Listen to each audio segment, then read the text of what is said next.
जय श्री महागणेशाय नमः। राधे राधे दोस्तों, कैसे हैं आप सब। दोस्तों, आज आषाढ़ मास की कृष्ण पक्ष की एकादशी है। इसे योगिनी एकादशी के नाम से जाना जाता है। आज की इस वीडियो में हम आपको एक ऐसी चीज के बारे में बताने जा रहे हैं जिसे अगर आप इस शुक्रवारी महायोगिनी एकादशी के दिन अपने घर के मुख्य दरवाजे पर लगा देते हैं तो इससे आपको भगवान विष्णु के साथ ही धन की देवी मां लक्ष्मी की भी असीम कृपा प्राप्त होगी। घर में मां लक्ष्मी का वास होगा। घर में धन धान्य की कोई कमी नहीं रहेगी। घर परिवार को किसी की बुरी नजर भी नहीं लगेगी। घर में कोई बुरी चीज प्रवेश नहीं कर पाएगी और पूरे परिवार की भगवान लक्ष्मी नारायण रक्षा करेंगे। घर परिवार से दुख, दरिद्रता और गरीबी का हमेशा के लिए नाश हो जाएगा। दोस्तों, शास्त्रों में योगिनी एकादशी का विशेष महत्व बताया गया है। शास्त्रों के अनुसार जो भक्त योगिनी एकादशी का व्रत करते हैं उनके समस्त पाप मिट जाते हैं। यह व्रत पापों के प्रायश्चित के लिए सर्वश्रेष्ठ माना जाता है। बड़े से बड़े पाप का प्रायश्चित इस व्रत को करने से हो जाता है और उस पाप का दंड भोगना नहीं पड़ता। इसलिए योगिनी एकादशी का व्रत करने से मृत्यु के बाद नरक लोक के कष्टों को भी नहीं भोगना पड़ता। जो भक्त योगिनी एकादशी का व्रत रखते हैं उनको मृत्यु के बाद यमदूत नहीं बल्कि देवदूत लेने आते हैं। योगिनी एकादशी के व्रत के पुण्य और भगवान विष्णु की कृपा से व्यक्ति को मोक्ष की प्राप्ति होती है। जो भक्त योगिनी एकादशी का व्रत पूरे विधि विधान से करते हैं उन्हें 88,000 ब्राह्मणों को भोजन कराने का भी पूर्ण लाभ प्राप्त होता है। इस बार योगिनी एकादशी शुक्रवार के दिन है। शुक्रवार का दिन धन की देवी मां लक्ष्मी को समर्पित होता है, इसलिए इस बार की योगिनी एकादशी बहुत खास हो गई है। साथ ही इस दिन साध्य योग और सिद्धि योग का निर्माण होने से यह और भी ज्यादा शुभ हो गई है। इस दिन किए गए उपाय जल्द ही सिद्ध हो जाएंगे और शुभ फल प्रदान करेंगे। योगिनी एकादशी व्रत पारण का शुभ मुहूर्त है 25 जून की सुबह 5:41 से सुबह 8:12 तक। हरिवासर इस दिन सुबह 5:41 पर समाप्त हो जाएगा।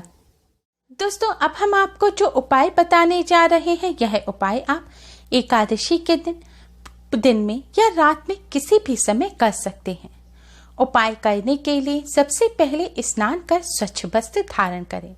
आज के दिन भूलकर भी काले रंग के वस्त्र ना पहने। अब आप सबसे पहले अपने मंदिर की सफाई करें। मंदिर में भगवान जी की जितनी प्रतिमा है उन्हें स्नान कराएं और स्वच्छ वस्त्र पहनाएं। अगर तस्वीर है तो साफ कपड़े से पोंछें। आज के दिन भगवान श्री हरि विष्णु का दक्षिणावर्ती शंख से अभिषेक करने से घर में सुख समृद्धि आती है। अगर आपके यहाँ शंख है तो आप इस शंख से भगवान श्री हरि विष्णु का अभिषेक अवश्य करें। अब आप भगवान विष्णु मां लक्ष्मी जी के सामने एक शुद्ध घी का दिया जलाएं और एक सुगंधित धूप बत्ती जलाएं। शुद्ध घी ना हो तो आप जिस भी घी का दिया अपने मंदिर में जलाते हैं तो आप उस घी का दिया मंदिर में जलाएं। ये तो दोस्तों आप सभी जानते होंगे कि एकादशी के दिन चावल नहीं खाने चाहिए, चावल का प्रयोग नहीं करना चाहिए। लेकिन यह भी ध्यान रखें पूजा में भी आज के दिन चावल का इस्तेमाल भूलकर भी ना करें। अब आप सबसे पहले भगवान श्री गणेश को प्रणाम करें, फिर भगवान विष्णु मां लक्ष्मी जी को प्रणाम करें और भगवान जी को हल्दी कुमकुम से तिलक करें। तिलक करने के पश्चात आप भगवान विष्णु मां लक्ष्मी जी को किसी फल मिष्ठान का भोग लगाएं। हो सके तो ऋतु फल यानी कि जो मौसमी फल है आप उनका भगवान जी को भोग लगाएं, नहीं तो कम से कम शक्कर का भोग अवश्य ही लगाएं। भोग लगाने के बाद अब दोस्तों आप एक मोर पंख लें। जी हाँ दोस्तों, मोर पंख भगवान श्री कृष्ण को अति प्रिय है, ये तो हम सभी जानते ही हैं। लेकिन मोर पंख का हमारे धर्मशास्त्रों में काफी अधिक महत्व बताया गया है। मोर पंख में सभी देवी देवताओं और नवग्रहों का वास होता है। मोर पंख बहुत से देवताओं का प्रिय आभूषण है। भगवान कृष्ण, माता सरस्वती, माता लक्ष्मी, इंद्रदेव, शिव पुत्र कार्तिकेय तथा भगवान श्री गणेश सभी को मोर पंख किसी न किसी रूप में अवश्य ही प्रिय है। इसलिए यह मोरपंख जीवन की दिशा और दशा दोनों ही बदलने में सहायक माना जाता है। मोरपंख खूबसूरत होने के साथ ही यह बुरी शक्तियों और प्रतिकूल चीजों के प्रभाव से भी बचाता है। मोरपंख नकारात्मक ऊर्जा को दूर करने में सबसे ज्यादा प्रभावशाली माना जाता है। मोरपंख लेने के बाद अब आप इस मोरपंख पर थोड़ा सा गंगा जल डालकर इसे कपड़े से पोंछें और शुद्ध करें। गंगा जल ना हो तो आप साफ जल डालकर इसे शुद्ध करें। जरूरी नहीं है कि पूरा डंडी समेत आपको लंबा मोरपंख लेना है, आप छोटा मोरपंख भी ले सकते हैं। लेकिन जो मोरपंख का ऊपर का हिस्सा होता है जिसमें आंख जैसी बनी होती है वह आपको पूरा साबुत ही लेना है, चाहे लंबाई आप उसकी अपनी इच्छानुसार ले लें। अब इस मोरपंख को आप भगवान श्री हरि विष्णु माँ लक्ष्मी जी के सामने एक कपड़ा बिछाकर उसके ऊपर रख दें और फिर इस मोरपंख पर भी आप हल्दी कुमकुम से तिलक करें। मोरपंख रखने के बाद अब आप भगवान विष्णु जी के अवतार भगवान श्री कृष्ण के इस मंत्र का 108 बार जाप करें। मंत्र इस प्रकार है, कृष्ण कृष्णाय नमः, कृष्ण कृष्णाय नमः। दोस्तों इस मंत्र का आपको 108 बार जाप करना है। मंत्र का जाप करने के पश्चात अब आप माँ लक्ष्मी का ध्यान करें और थोड़ी देर जय माँ लक्ष्मी का मन ही मन जाप करें। दोस्तों हो सके तो पूजन के बाद आप एकादशी की कथा को अवश्य सुनें। ऐसा करने से आपको भगवान श्री हरि विष्णु माँ लक्ष्मी जी की असीम कृपा प्राप्त होगी। एकादशी की कथा की वीडियो आपको हमारे चैनल पर मिल जाएगी। दोस्तों इस तरह पूजन करने के बाद अब आप यह मोरपंख अपने हाथों में लें और भगवान श्री हरि विष्णु माँ लक्ष्मी जी को प्रणाम कर अपने घर में सुख समृद्धि की प्रार्थना करें। आपकी जो भी धन संबंधी समस्या है उसको दूर करने की प्रार्थना करें। भगवान श्री हरि विष्णु माँ लक्ष्मी से प्रार्थना करें कि वह आपके घर परिवार की रक्षा करें और आपके घर में सदैव स्थिर वास करें। इस तरह प्रार्थना करने के बाद अब आपको यह मोरपंख ले जाकर अपने घर के मुख्य दरवाजे पर लगा देना है। यह मोरपंख आपको घर से बाहर नहीं लगाना, बल्कि घर के अंदर की तरफ आपको यह घर के मुख्य दरवाजे पर लगाना है। आप इसे किसी टेप की सहायता से चिपका सकते हैं या फिर कोई अगर डोर हैंगिंग लगा हुआ है तो आप उसमें लगा सकते हैं, या फिर आप किसी फ्रेम में इसको मड़वाकर इसको आप एक तस्वीर की तरह भी आप अपने मुख्य द्वार पर लगा सकते हैं।